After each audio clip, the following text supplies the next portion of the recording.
স্বরচিত কবিতা পড়ছি আমি, কবি অর্ঘ্য সেন। অবিকল কিংবদন্তি।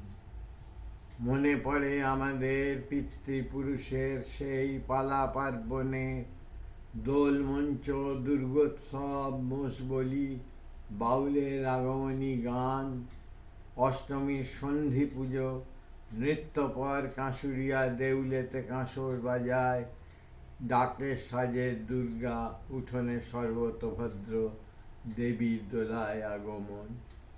এর মধ্যে নেমে গেছে কতগুলি অন্তর্বর্তী স্মৃতির বছর। তবুও তো সভা বসে চণ্ডী মণ্ডপে সেই সনাতন আটচালা ঘিরে। গর্জন তেলের ঘাম ফুটে ওঠে রূপ টানে প্রতিমার অমলিন মুখে। সতর্ক তুলির টানে প্রাণ আনে সুপটু পটুয়া। অবয়বে তন্মুহূর্তে দেখা দেয় কি চিন্ময়ী আভা।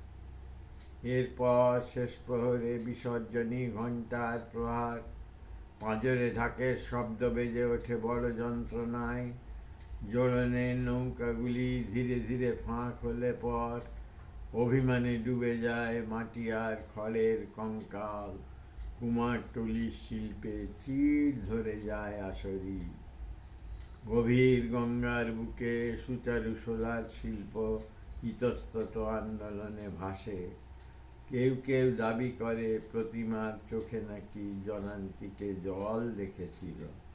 নমস্কার।